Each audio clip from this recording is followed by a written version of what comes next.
I'm going to call to order this regular meeting of the Page County School Board. Mr. Cooper? Yes. Mr. Painter? Yes. Dr. Taylor? Yes. Mrs. Sullivan? Yes. Ms. Walker? Yes. Mr. McHenry? Please pause for a moment of silence as we prepare for the meeting tonight.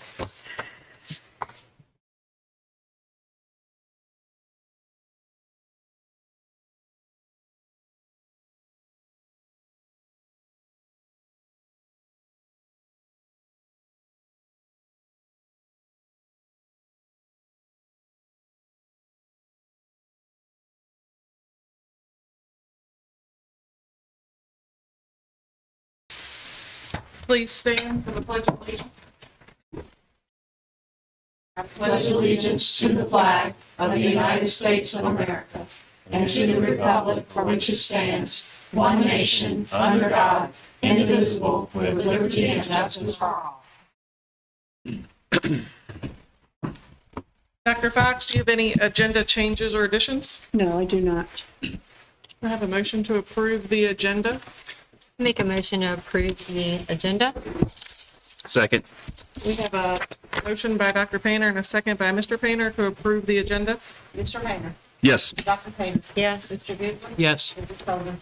Yes. Yes.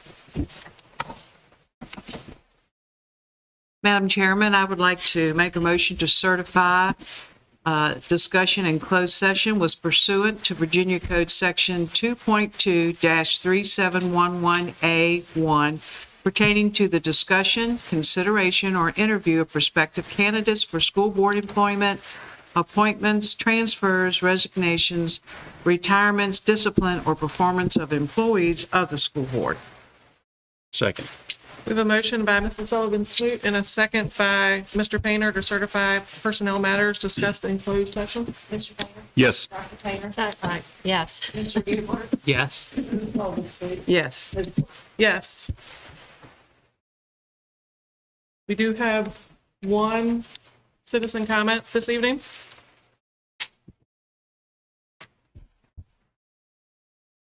I'm going to read this real quick before you get started. The Page County School Board welcomes citizen comment during regular meetings. School board members do not respond to public comment during a meeting. All comments should address a matter related to Page County Public Schools. The school board will not hear public comment that involves an individual's student-related matter, the disclosure of which would violate applicable confidentiality requirements. The school board expects that each speaker will be courteous, modeling for our students how one can respectfully agree or disagree with others' views. Speakers will address their comments to the entire school board and not to one individual board member, nor to the superintendent, a staff member, or the audience. Speakers will have 3 minutes to present their comments from the podium. Please just state your name. Jordan Cho. Thank you. Good evening. It's been a while since I've been able to be here in person. It's actually nice to be in person again. I have a couple small things. One is an accountability thing. I know back at the beginning of the school year, we mentioned one of the policies that needed to be reviewed was the lactation support policy. It still reads mother and her, so that doesn't account for persons who are cis, transgender, or non-binary who may not respond to mother or her, but still lactate. And it looks like it was last reviewed September 22nd, 2014, so that still has not been done. So as for the rest, one of the things that I noticed today is I learned that the CEC meetings, I can't find those on the calendar of events on the website. I learned today that I actually have to drill down to the special education page to find out when those meetings are if we want to attend them. And one of the reasons that I'm bringing that up is because our policy KB about involving students, parents, guardians, and everybody in those discussions about our programs and what's going on in the community, if we can't find the information, then we can't participate in those discussions as parents and guardians. So I notice on the agenda tonight, we're supposed to be approving a special education thing. I know last week, I had asked, hey, where's this information document so that we can read it? It's actually still not up and available. So how can I appropriately provide a citizen comment towards that to the school board if I can't even access the documents? So I just wanted to bring that out as well. The other thing that I have is I learned today that Edgenuity, believe it or not, actually does a balanced literacy approach. I just learned this today. So when you consider that 1 in 10 students is dyslexic, and I thank you for everybody that read the packets that I emailed to everyone last week. But when you think about that, what helps those dyslexic students helps all of our students. It also means that any students that are dyslexic using the Edgenuity platform cannot get the explicit instruction that they need to be able to be successful in that platform for all of their schoolwork. Memorization of sight words means you regurgitate information, not that you actually comprehend what you've read. So one of the things that I want to point out is here's the thing. We all know that the pandemic has highlighted a whole bunch of issues. What the thing is that these issues were all here before the pandemic. All the pandemic has done has brought everything to the forefront on how we aren't actually giving students a free and appropriate public education, whether we have a legal or ethical obligation to do so. So I would ask that we go ahead and do not approve the special education plan until the community has the appropriate opportunity to review that and provide comment. Thank you. Thank you.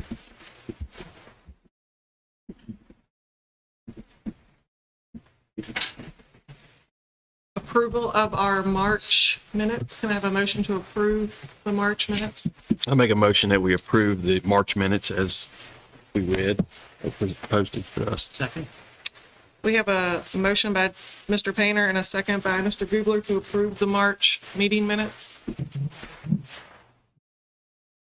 Dr. Painter. I don't see this. Oh, okay. I thought They they were were posted over again. Yes. Mr. Gubler. Yes. Mr. Painter. Yes. Yes. Yes. Can I have a motion to approve the consent agenda? Make a motion to approve the consent agenda. Second. We have a motion by Dr. Painter and a second by Mr. Painter to approve the consent agenda. Mr. Gubler. Yes. Mr. Painter. Yes. Dr. Painter. Yes. Yes. Yes. Dr. Johnston, transfinder update? Yes, good evening, members of the school board. I'm going to show you a slideshow that was put together by Pam Hall, one of our employees in transportation, and I synthesized it a little bit for the sake of time, but I believe also we're going to be sending you all a little bit more detailed presentation. But as you know, the school system invested in a school transportation management program, and with hopes of launching this program for the upcoming school year. And this is just a very brief update on how things are going. So you can see in this introductory slide that the TransFinder system will allow us to do a number of things with our bus pickups and routing and tracking of vehicles, creation of trips, lots and lots of advanced tools. And Ms. Hall is currently enrolled in what's called TransFinder University. And she has done several full days, 8-hour days of coursework, and now is in more bite-sized nuggets, 1 to 2 hours at a time. And that's going to continue for the first 6 months, or probably about 3 to 4 more months. I'm proud and pleased to tell you that she's an all-star student, and the trainer has really said some very nice things about Pam's ability to lead in the course of the folks that are in this. Currently, we have been updating in PowerSchool geocode addresses. And what that means, I had to do a little homework myself when I first heard that term, but what that means is that the language in PowerSchool, if you live on such and such a lane or such and such a road, it's got to be consistent. Is it RD? Is it LN? Is it spelled out all the way? And when it's geocode compliant, then we can map those addresses straight out of PowerSchool. It's pulled into the TransFinder program, and so that's what we've been up to. Our school level employees have been importing, making sure all of our data is coded correctly. And if you go to the next slide, the reason for that is this is what Page County looks like. Those blue circles are addresses. It's powerful. There's 3,160 dots, each representing an address, which when we begin to determine routes, and I'll show you a few more things within this program, but knowledge is power, and we have access now to road conditions and sensible routes, and making sure that we're going from point A to point B in an efficient, sensible manner, which I think in the long run will save us money, time, it'll wear and tear on our vehicles and so on. If you look at this, and just scroll down just a little bit, thank you, Linda. If you look at the screen on the left there, that breaks it down. You can still see the blue dots, but then you can also see, we can start looking at our districts. Top north, pink, that would be Springfield Elementary. The maroon would be the Luray area. The yellow would be the Stanley area, and then the further south there in the blue. And then you can't see it as well from here, but there's actually some pink flags on there, which are the exact location of the schools. When you hover over those dots, when you're on a PC, the address will pop up, the location will pop up. And then on the right, we can zoom in. And I don't claim, I'm going to tell you, Pam's the one that's been doing most of the training so far, so she's our expert. The next phase will be for Pam, for us to determine a team that then will train the trainer sort of thing with this. One of the other neat things about this program, so this is a look at what it would look like to route. And you can see that the part that looks like a rectangle would be called a pool spot. So what that would be a neighborhood. I'll give you a personal example. I live in a neighborhood, it's a private road, dirt road, and all the students walk out to a bus pickup at the state hardtop road. And we've got several pockets like that in our county. And so if we know that we've got a location where there's a stop and students pool, it could even be within a town limit, between roads on a block, that kind of thing. We can identify those pool spots. You can look at this route, and you can see the red dots along the route. Those would be stops. So again, it really lets us look at the route. Diana Griffith and I had some conversation recently about in our town routes. Sometimes we do a lot of stopping on Main Street, and this will allow us to take a look at our policy manual. And this will allow us to say, is it safe? Is it sensible? What does our policy say? Do we need to revise policy? Or do we need to revise the trip or the route? So I think there's going to be a lot of information from this. Another neat feature here, if you look towards the top right, you can see a red line. That's a railroad crossing that is deemed unsafe for school bus to cross. That has to do with the length of the bus and the clearance to the tracks. So we also can map things like that. Are there obstacles out there that we need to map? So regardless of who's driving the vehicle, regardless if somebody is new or experienced, we're going to have this knowledge. The teal dots on this particular map also will show the locations of the drivers. So when we're planning a route, pre-trip, they would also put the driver address in there as well. Again, all about wear, tear, direction of the vehicle, and so on in a route. This illustration on the left shows what would be called in TransFinder as a non-travel zone. So a non-travel zone might be because the terrain is such that the bus is too large. For some of our very narrow back roads, there might be a low bridge that we can't get under, or other road conditions that inhibit bus travel. So we can mark those now. And then the map on the right, again, there are teal dots that mark some of the addresses, the driver's home, and so on. This is interesting as well when you think about our bus garage and our mechanics. We also can maintain vehicle records, list of our vehicle inventory, the specs of the vehicle, all of that detail will merge into here as well. And so you can see at the bottom there, Mrs. Hall is still training. There's lots more to come. We feel very encouraged about where we're at.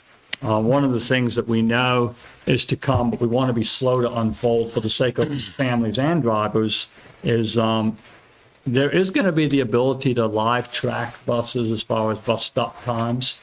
So let's say your bus arrives at 7:15 a.m. daily, and it's pouring down with rain, and your child stands out in the rain. Now, when we get there to this point, and we launch this part of the transponder program, I believe we would actually be able, parents would be able to see, are we on time? Are we 10 minutes delayed? Do I want my child out in the rain yet, or can we wait 5 more minutes? So, again, talking about knowledge is power. I believe this is going to really revolutionize our transportation department, but it's going to be super, super helpful to our families as well. So we wanted to give you all an update. Ms. Hall says that give her a chance to take some more classes, and then she'll do us another update as well. Thank you. Good deal. I got a question. So on that, you don't have to go back to it, but slide 4, I believe Okay. it is. I think is that the districts you said? Well, initially, when I was looking at it, I was thinking the word district, but we have 5 districts in Page right, County, so okay. those are All the right. zones for schools. Zones for school. Yeah. Okay. That's why my next question was, Yeah. did we have both So of those? when is it that you go to Page County High School and not Loretta? Where's that line? Yep. And that Okay. will show that, yeah. Perfect. And then the places where the routes are not accessible or whatever, I'm assuming there's going to be dots on the outside where the pickups will be. Yeah, so I'll give you an Like Tanner's example. Ridge, Tanner's right? Ridge is Yeah. actually what was on that map because Okay. of the steepness and Yeah. the safety of braking and so on with the large vehicles. Yeah. Yeah, Okay. yeah. Yep. I have one, and this gives you information about weather? with- No, that was just an example. If it's Okay. raining, we I would be got able, you. it gives live stop times. Gotcha. Yeah, Okay. Yeah. So Does it- parents could track. It You would- could track and say, is my bus is usually here at 7:15. Where are we at today? Ms. Hall has not been trained on that yet, so I was a little bit leery to say too much about that, but that's how it's trending. I understand. Yeah. So the buses will be tracked as well on that? Would it be like a dot? So I don't know that I don't know if they'll be able to see live movement. Gotcha. But and of course the drivers will have some capabilities as well. But again, that comes down to when are you looking? Obviously, we don't want drivers looking at apps and so on while they're driving. But yeah, there'll be some functionality to come that we'll be able to give a more clarity to than we can tonight. And then once they, with the correct buses in Power School, then the whole division doesn't have to know about the That's right. morning route of bus 20 is going to be, It will you can also. just send it to that. That's right, and the rosters will be in the program as well. So this will sync with Power School regularly. So the rosters should be within a week or two current. And so if there's any situation at all, we would be able to communicate with the families of students of that particular bus. You're right. Yeah. Looks good. Yeah. Thanks. Thank you. Yeah, John. Yes. TLA Inc. Planned Service Agreement, Mr. Williams and Dr. Johnson. Yeah, I'm going to ask Mr. Williams to come to the podium. He's our resident expert, but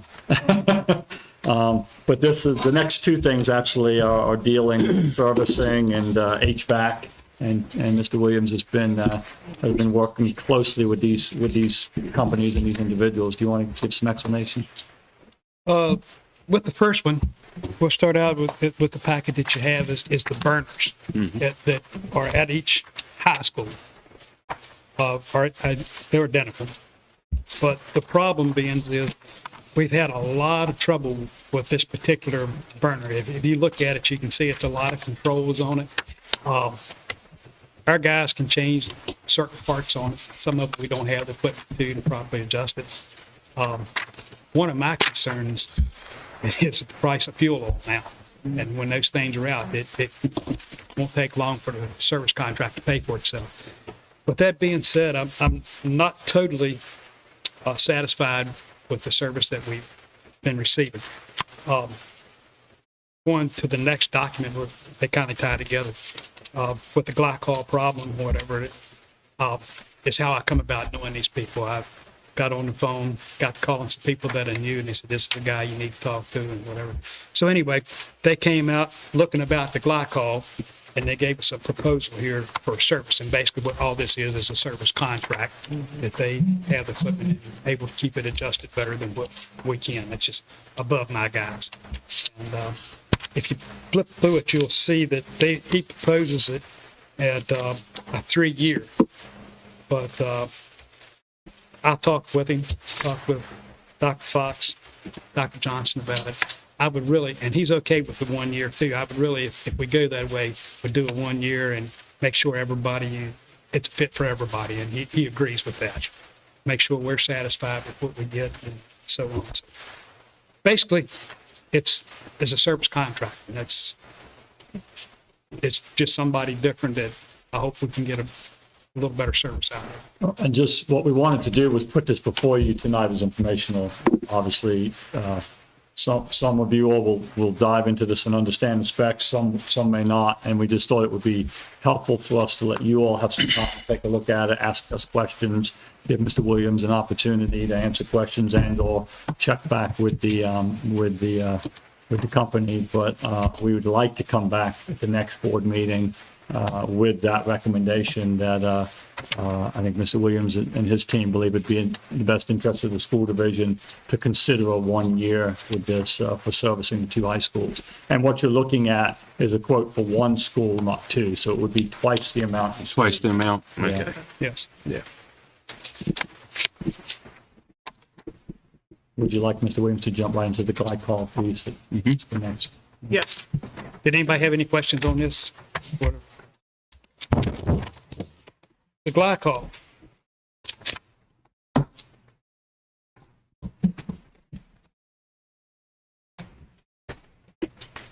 Back every 2 years, we are required to have our boilers inspected, state inspection, whatever. Well, that's good, but it appears that when we do, we have had trouble. I don't know if it was 2 or 4 years ago, and then we did this year, the relief valves. To pass inspection, you got to go by and trip the relief valve. And it's a safety feature that if it gets too hot, it will open up and whatever. Well, with our system that we've got, it's got glycol water mixed, is a mixture of what's going in there. So we tripped the relief valve, everything was fine. No problems. Checked them before we left because knowing that we had problems. But the very next morning, our water man gives us a call and says, "You won't believe what's happened. That glycol is down again." But it's extremely expensive. DEQ does not like it a little bit. It's, Is that the pink stuff? it's green. Okay, Glycol is basically a non-toxic, it's propylene glycol is a non-toxic antifreeze, so to speak. That's what it is. And, but what it does, it messes up sewer plants. It affects the nitrogen, if I understand that right. Anyway, with that being said, DEQ got in touch with me, we were roundabout, so I had to see if we could find an alternative. And so this is the company, the PLA out of Richmond, is who was recommended to me to check on it, to see what we could do to solve this problem. So they come out and look. So, well, what we need is an engineer. So we had to get an engineer to come by and look at it as well. And so if you read through it, and you'll see later on in there what they proposed and what they found. According to Burnham's drawings of how to pipe it, you can flip over to about page 3. You'll see it there, and you can see what they've got to say about it. It's piped different from what they're saying. Where water should enter and exit, it does not do that. So I don't know, but we got to talking, and that could be some problems. That's one thing that they recommend. But when we were talking about it, he said, my concern is, he said, why do you have glycol in here? It's the way it comes. And I've never understood it since I've been here. I know it's about freeze protection, whatever. And the chillers fully understand. But he said, there's one thing. Let's see if we can get it out. That's a possibility. And switch it over to water. It's more efficient with pure water. And then it's got a system, softening system to the water itself. You got to treat the water for it. But anyway, he said, there is a possibility of adding some barrels to catch it and pumps to pump it back in the system. Glycol is running somewhere around about $1,200 a barrel now, I think, the last we got. And it takes some time, but I think we put 5 in this time. It's pretty expensive. So anyway, he said, let's see what that is. And he come up with a price. He said, it's just not and it's still not foolproof, and you've got to exercise the pumps and do whatever. So he said, let's get the engineer, and they come and look at it, and if you read on in the document, they say they don't recommend that. So basically where we are now is what they're recommending is to take it out and some repiping, some breach protection for it. So that's, Pages 6 and 7 give a pretty succinct recommendation and summary that, again, we wanted to bring it to you tonight as informational, but some of the drawings are pretty technical, but I think the conclusion at the end is pretty easy to follow.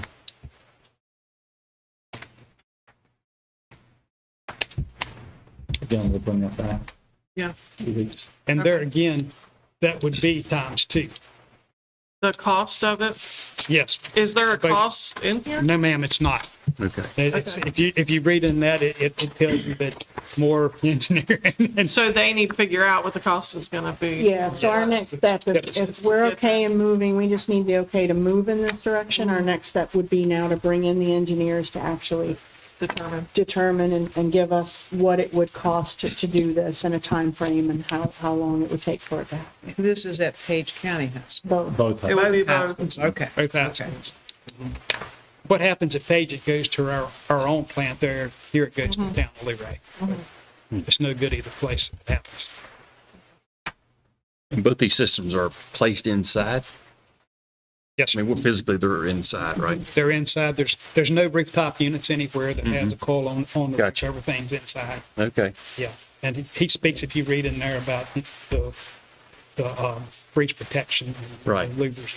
And at 40 degrees, it runs anyway, right? Outside temperature? Yeah. Okay. Any questions? Thank you. Thank you. Dr. Fox, superintendent's update?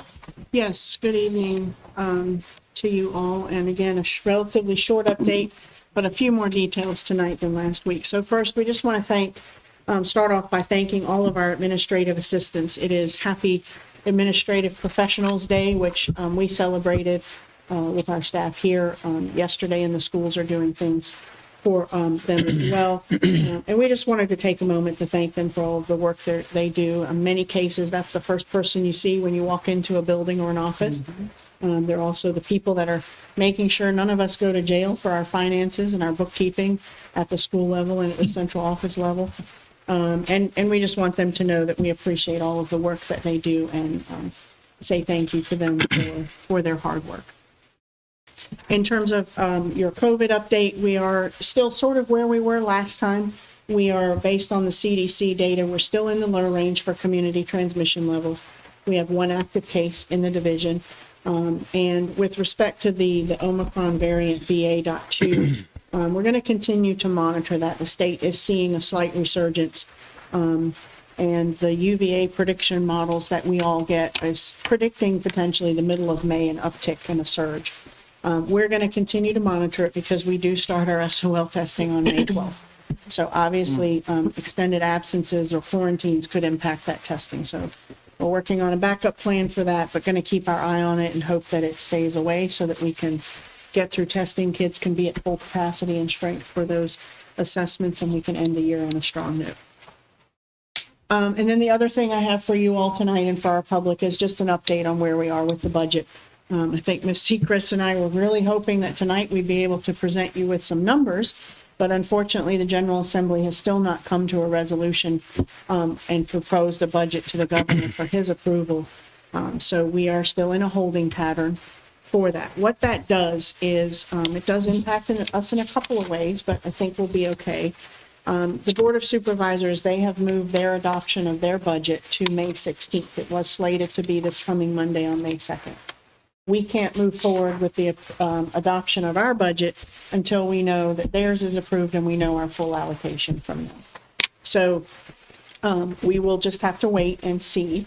What that does then is if theirs is scheduled for May 16th, I'm proposing to you all that we add a budget meeting to our calendar for Tuesday, the 17th. At that point, we should be able to, we'll know where the Board of Supervisors is going. We'll be able to have ours finalized. We were slated to adopt ours on the 12th of May, but obviously we can't do that right now. So we have a work session scheduled for next week. We have our regular board meeting on the 12th. And then I'm proposing to you all that we have another meeting on May the 17th, where we would hopefully adopt our FY23 budget.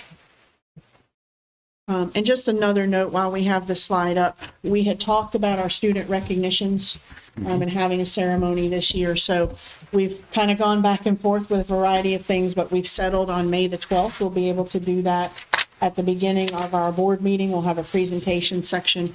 We're going to do that at the middle school, Page Middle School auditorium. So we will make a note of that change in our location, make sure our webpage is updated.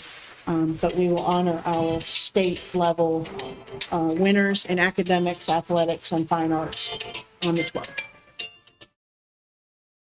And our budget work session on May 5th is at 5 p.m. 5 p.m., yes, and I'll send you guys a reminder about that. And the only thing I wanted to do tonight that I didn't have in there was we are celebrating the opening of the Springfield playground that happened this past Monday. It's really beautiful if you haven't gotten a chance to go by and see it. The kids were very, very excited to be on that on Monday. And we got an update today that Stanley's is almost finished. We're good to go. done. Are they going to open it tomorrow? I don't know if we'll get kids on it tomorrow, maybe Okay. Monday. So, but they are moving quickly and fast with those playgrounds. They're doing a great job. They've reseeded and laid hay in areas where the grass was disturbed. So we're really, really happy about that. So, Mr. Benson, the next school they're going to is Luray. No way on that. And we'll finish that chapter. So we just want to celebrate that and remind the public that those are there. And we're really grateful. That's a product of our SO2 funding that we've received from public. So that's all I have unless you guys have questions. So I have a question. Summer school, I know we presented that last time. Where do we stand on? Are we still developing plans for that? Or what's going on with that process? So last time we presented what we called summer camp. Summer And that camp. was your 4 different themes, 8 days each theme. And we've sent notices to the staff to say, you've been selected either as the coordinator, teacher, or instructional assistant. So we'll have all of those names for your approval next school board meeting. So we are ready to begin advertising for students. This is the opportunity, one of the opportunities that's out there. We also have surveyed staff to say we have some students that need more traditional summer school. Okay, so these are students for instance, at the high school level that need credit recovery, SOL passes for verified credits, or those types of things. So we have begun to collect names, and building admin are collecting names as well. We've collected staff names, building admin are collecting student names of students who would need that type of remediation as we continue to try to tackle that unfinished learning that's happening. Okay. And that's planned at the high school? So we have What planned levels? we have for summer camp, No, not summer camp. summer school, Summer school. K to 12. So that's K to 12, even elementary. Elementary will not, we'll kind of see where we stand and try to just exactly Okay. use one building because we want to capitalize on that transportation that's running Yes. for our summer school kids as well. Yeah. And you would do that at the middle and the high school level? We would do that at, correct, Okay. So every level will be at one school. correct. And elementary school's part of that, because I had an elementary teacher come and ask me about it today. Yep. And I said, well, I know we talked about middle and high. I don't know about elementary. Yep. My concern, if we weren't going to do elementary, you have 5th graders moving to middle school that need that help to close those gaps. Yep. And I want to make sure that was happening. So they're ready for middle school. It's not already a burden to them, right?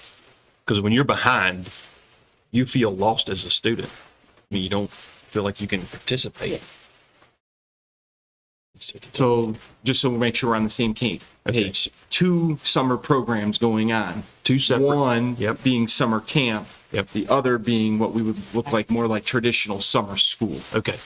And I did ask you that question last time, and you did answer it that way, but I just didn't know about elementary. Yep. And I've seen some things recently that caused the questions that I have. So intervention and enrichment. Enrichment. Exactly. There you go. Perfect. All right. Yep. And there's actually a third, which is a Cclc summer enrichment programs that is going on, they're going on too, which kind of blend the enrichment and the academic. They're only offered at specific schools, Page County Middle School for upcoming 6th, 7th, and 8th graders, and Luray Elementary School for upcoming 2nd through 5th grade. And I believe both programs are already full because both of those, but they are being offered and they are for those students. That's a Cclc program that Packer runs. Okay. That helps. So I'll go Yeah. go one more level here. There's actually a fourth program, okay? And we are running Kickstart Kindergarten as well. So Okay. for students that are upcoming to kindergarten, we will give them that kind of that transition for those couple of days too. Okay. And I'm assuming a lot of that's language, right? I would think. With That's pandemic getting used to effects. the building, getting, right. we start to Social. do some basic academic type things, but it's just easing that transition for kindergarten students. Okay. Well, and I would add in the Bulldog Nation and the Page High. That's going on for That's gonna be orientation. Orientations for new students to those schools. And that's later in, right before school starts in August. So those are sort of transitional summer, not all summer programs, but they're offered to help kids acclimate as they transition to high school. Do we still do that thing? I know when Joelle was in school, you had them sign that they would graduate. Do we still do that? Yeah. At both schools? Yes. Outstanding. Panther Nation, thank you, sorry, I didn't want to exclude. So we do Bulldog. this commitment to graduate banner signing. Yeah. That they will graduate in 4 years, and that's usually we display those banners. Obviously, last year we were outside, so we didn't necessarily have a location, but if you remember when we've been inside, that those banners hang on the gym wall behind the stage. Okay. And they usually move Yeah. through the building with the kids. So as they're in a ninth grade hall, they're hanging there, and then they move down through the building with the students. Wow. So a lot of options. A lot of options. Yeah. Oh, parents need to get their kids involved. Yeah, because it's a lot of, I mean, there's a lot of really cool things. So now we'll start putting out things for parents so that they know of all the options. This week, we've spent some time just making sure we got staff in place. Yep. And the coordinators have begun to reach out to the groups of staff that they've been assigned to work with so they can have those planning meetings and begin to talk about the activities. We received quite a bit of equipment and stuff for our STEM camp this week. Drones, VR goggles, iPods, those types of things, microbits, some coding robots. So tinkering. We're going to do some tinkering. Exactly. Right? So Nice. students are going to have some toys to play with there, Perfect. an obstacle course for drones, those types of things. So we've been unpacking, assembling, making sure our ITRTs are up to speed so we can train our teachers so that they're ready to go with students. Yeah, I would say to the parents, do not allow your students not to participate in this. This is outstanding, good stuff. Yep. Thank you. On to our action items. Mrs. Baker, Special Education Annual Plan. Good evening, board members. In your packet this evening, I gave you another copy of the proposed annual plan. The first 3 pages of the document are the same as what you received last time that we met. The 4th page shows you the projected maintenance of effort amounts.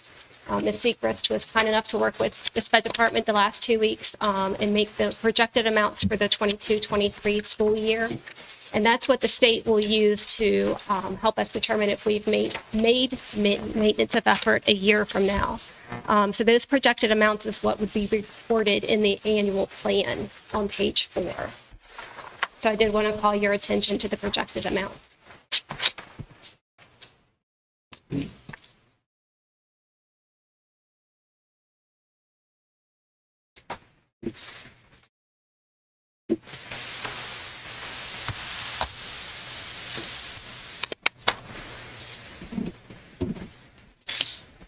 I make a motion to approve the special education annual plan. Second? A motion by Dr. Painter and second by Mr. Gubler to approve the Special Education Annual Plan. Yes. Dr. Painter. Yes. Mr. Gubler. Yes. Yes. Yes. Thank you. After Dr. Fox has had the opportunity to sign off and we've submitted it, I will make it available for public review by contacting the special education department. Thank you. Thank you. Nutritional Services Procurement, Ms. Jeffries? Good evening, ladies and gentlemen of the board. I come back before you tonight, looking hopefully for an approval for release of my invitation for bids for our mainline food distributor. We did break it into a couple different lots this time around and hopes to be able to get the best pricing.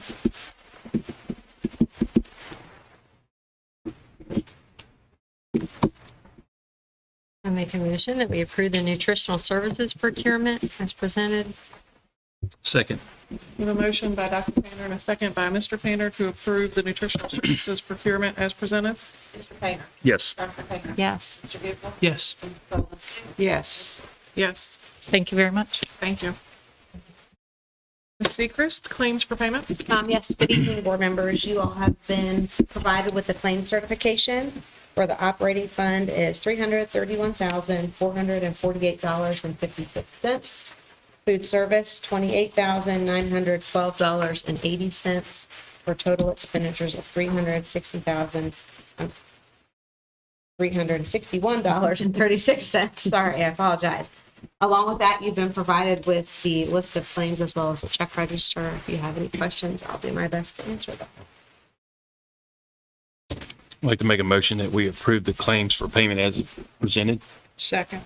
A motion by Mr. Painter and a second by Mrs. Sullivan to approve the claims for payment as presented. Dr. Painter. Yes. Mr. Buford. Yes. Mr. Painter. Yes. Ms. Sullivan. Yes. Ms. Gordon. Yes. Ms. Sechrist, purchase orders over 10,000. Yes, we have 3 purchase orders this evening for your approval over 10,000. The first 2 would be to Dell using technology funds. And then the last one is for textbooks. I believe, my understanding, if they're Spanish textbooks. So we would ask for your approval for those. If you have any questions, we'll do our best to answer them. Yeah, I got a question. The monitors.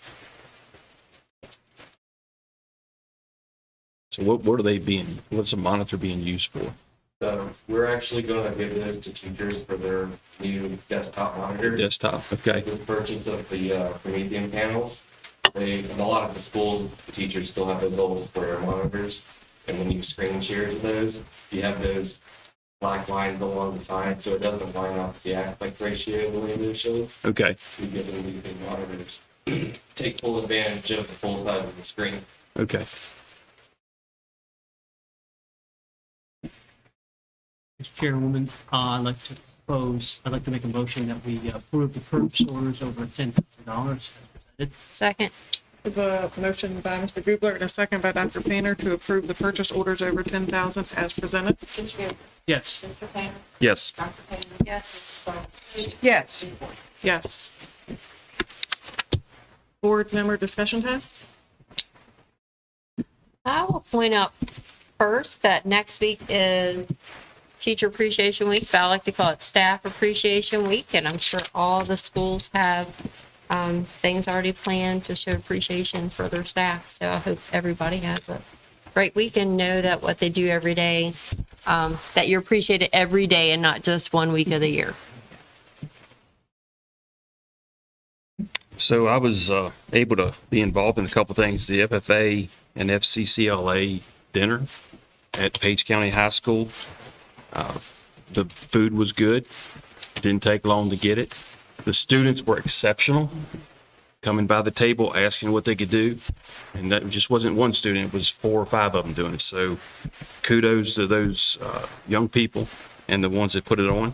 The dual enrollment, I love that picture. And I think it would be good to recognize some of them. I know we do at the graduation, but maybe they come to one of the meetings too. It'd be good. A lot of coaches, a lot of sports going on right now. And I talked to one of the coaches and it always reminds me of what Mr. Benson says. It's all about the kids. And that's the attitude. And that's what is great about our coaches. Clubs. I talked to a young lady who transferred in here and she was going to school in a European nation. And I asked her about how she was doing. And she said, there are more clubs to do things here. We don't have them over there in Europe. And I was like, really? I thought Europe was the greatest place on earth, right?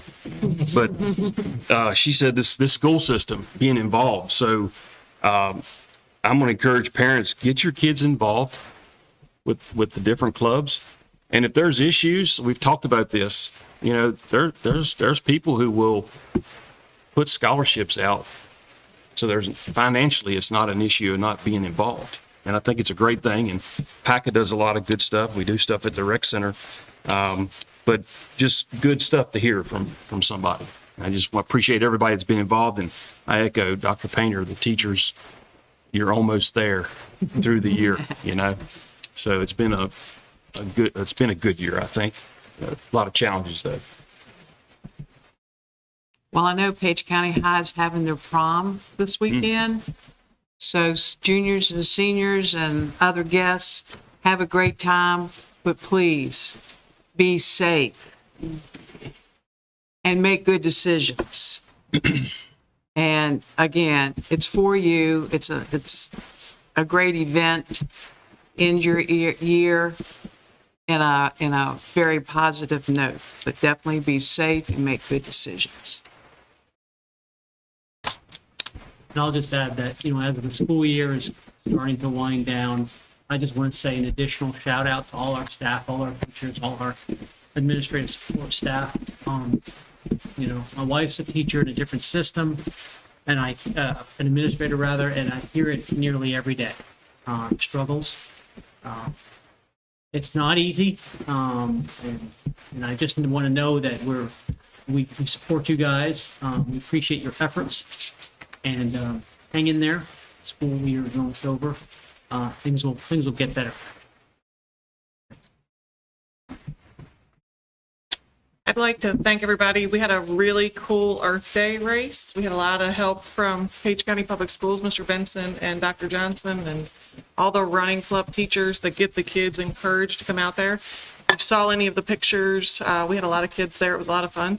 So thank you to everybody who helped make that a huge success and encourage the kids to get out there and be active. And one of the warmest we've had in a very long time. So it was nice. So we love seeing the kids out there running. Everything. Make a motion. Make a motion that we adjourn. Second. We have a motion by Dr. Painter and a second by Mr. Painter to adjourn. Mr. Painter. Yes. Dr. Painter. Yes. Mr. Goodwin. Yes. Mr. Sullivan. Yes. Yes.